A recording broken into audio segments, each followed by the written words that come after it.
everybody, and welcome to another Dissecting Fiction podcast. I am Vinny Murphy. I'm Christian Cutlick. And today we're going to do some more bold predictions. Dissecting Fiction. Well, I know we just did one, but January has been a surprisingly busy year for certain sectors of the entertainment industry. Yeah, a lot of stuff was officially announced or kind of firmed up, so we thought we were going to kind of turn to something that we both enjoy that we don't cover too often, which is video games. Hopefully we'll cover some more video game stuff this year. I know we have one in mind for the future, but who should start off first with a bold prediction? I'm going to start off first, as some of you might notice my voice is not at its full capacity this week. There's been a terrible flu going around New Jersey. Yeah, it's been a rough couple of weeks, and this is probably going up late in the week, so you'll see that as a result of it too. But my bold prediction, and I actually have a couple for this episode. My first bold prediction is that Sony is going to announce a sequel to their wildly successful Spider-Man game as a launch title for the PS5. Well, that is a bold prediction. What makes you think that? I think the turnaround on it, the time that they've had since that game was successful, is enough if they had sort of started to prep what they wanted to do beforehand. I know a lot of game developers would like more time, but I think part of the reason that we didn't get a ton of extra content following its success is because they probably were working on the sequel already. Well, you had the season pass that gave you 4 extra story missions, right? Yeah, but that's so built into initial design now that I think that was probably decided on before anyone knew how the game was going to do, and that the second they had the opportunity to start working on a sequel, they probably did, and we just didn't know. Yeah, the Spider-Man game is pretty wildly successful. It gave a lot of Spider-Man fans the video game they craved.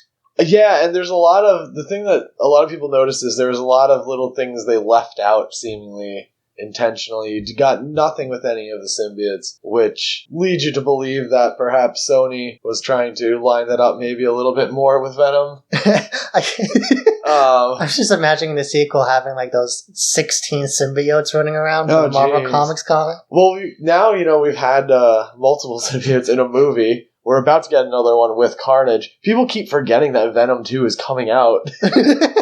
Which I think is hysterical. I think the second that trailer drops, it's going to be a huge, huge deal, especially if we see Carnage, especially if we see something else. I mean, we just got that Morbius trailer that maybe has the Vulture at the end of it. Sony seems pretty hard on Spider-Man, but I feel like a lot what makes Spider-Man work relies solely on the comics almost. Yeah, but what I think is interesting is the movies that are coming out too, though, kind of show how many more characters that they didn't use in that game. Mm-hmm. It felt like there were a ton of characters in that game, and I guess arguably there are. You had the big time characters in there, but it felt like a lot of the core focus was on B and C lister Spider-Man villains. Well, it's really more new versions of sort of classic Sinister Six stuff, but we're missing goblins, we're missing Venom, we're missing... I mean, now maybe Morbius is going to become an even more important character across the board, which would be weird, but I think there's a lot of reason for that game to come out relatively quickly once the PS5's around. Okay, yeah, that's a fair assessment. And you said you had a couple bold predictions, though. Oh, yeah, no, I have another one, too. This one's actually another big franchise. And it's funny because, my predictions on the last bold prediction episode also were kind of tied into this idea of franchise expansion and looking at what's coming up. We just got a trailer for a rated R animated Mortal Kombat film. We're getting another rated R... Well, we're getting the first rated R live action Mortal Kombat film. I have a feeling that we might not get Injustice 3 next from NetherRealm, and we might get another Mortal Kombat. So, when do you think the next Mortal Kombat will come out, then? I think we're going to start seeing announcements on all this type of stuff, around E3. Clearly, they have to be working on something. And I can't imagine, any corporate overlord would not want you to be working on a game of something you just invested, millions of dollars into a movie of. I had the slight thought that maybe we're going to get another DC versus Mortal Kombat with, the gloves off a bit, having the success with Injustice and, Mortal Kombat 11 being, one of the top tournament games for the genre. Well, they've kind of been putting Injustice in Mortal Kombat 11 a bit, it seems like, just by including DC characters. And they did the same in Injustice, too, as well. You know, you had Mortal Kombat cameos. But I could see them going, like, full bore into another Mortal Kombat versus DC where you get a lot of characters. You know, at the time that game came out, there was a lot of problems internally. There was also a lot of sort of disagreement amongst the Mortal Kombat fans of if they were going in the right direction with the 3D stuff. So I think with a Mortal Kombat that is an extremely strong franchise, along with Injustice that's an extremely strong franchise, it might be the time to do it. But I'm leaning in my head towards another Mortal Kombat quicker than we think we should get it. So for, I guess I have a couple bold predictions too, but mine are a bit more, I guess, video game franchise based. For those that don't know, I used to report on esports, and recently the esports seasons have started up. For example, this weekend we had Call of Duty start basically their own world league in the vein of Overwatch. Okay. And Overwatch, what they've been doing is, I'm actually going to go to one of their stadium shows, but what Overwatch has been doing is they've been trying to tour like the NBA does throughout the country, or most national sports teams do. And Call of Duty's kind of been following in the steps of that, and League of Legends also is trying to follow in the steps of that too, but it's mainly been California-based. My prediction is that we're going to see a lot of these esports competitions kind of fall flat on their face. Which isn't a very kind prediction, but it is a prediction based on how weird, like, a lot of these esports have been coming up. Last year, for example, they canceled Heroes of the Storm esports, just kind of out of nowhere, even though it had a pretty big East Asia following in, like, the Indonesia and Philippines, and it had a pretty big college route. But they kind of canceled it out of the middle of nowhere, basically for monetary reasons.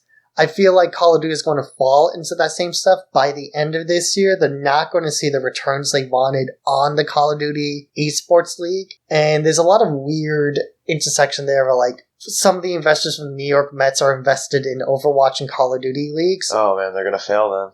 Yeah.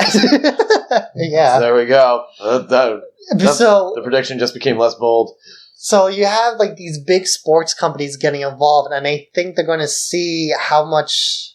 They're going to expect more interest than there is actually in it, and that's basically like a giant esports bubble. A lot of the biggest esports tournaments have grown basically from, like, homegrowns, like your Halos, your Dotas, your Counter-Strikes. They're basically started out of people's garages, but here's, like, a top-down situation where it's Blizzard saying, okay, we're going to make a Heroes team. Okay, we're going to make a Call of Duty thing. And I don't think there's the core interest in that.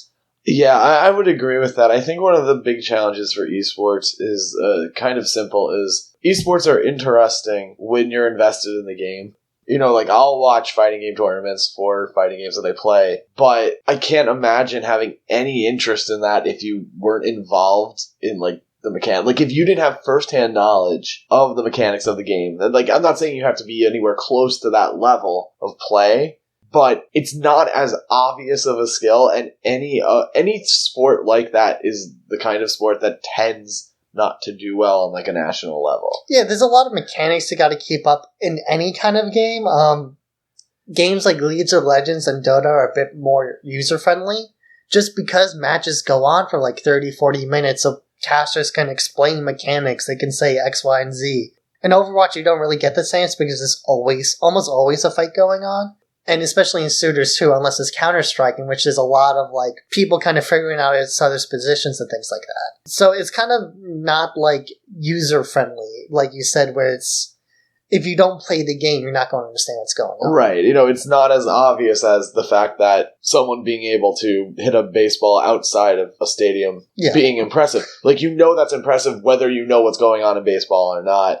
Because the ball went far. Right, yeah, the ball went far and you understand balls. That's, that might be our first t-shirt.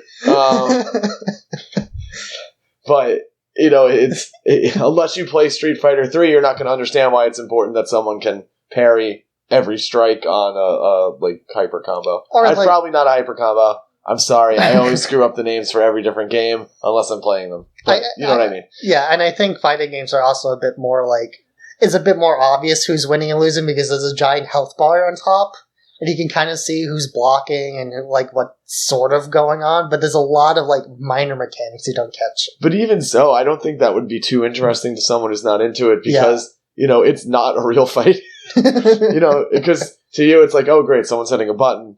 Now, if you know what's going on, it might be more interesting than that. But yeah, that's the hard sell on esports. And I think it always will be. I think esports rose because there are enough people playing that understood what was going on. But I think when you try to push it past people who do play, this is where you're going to lose audience. Yeah, and right now we're already getting weird sponsorships with, like, Call of Duty, like Coke sponsors Overwatch tournaments and things like that. It's just a bizarre situation that I don't think anybody's ultimately going to be happy with. In the vein of that, I have a second prediction, and this is based on what Riot is doing with League of Legends.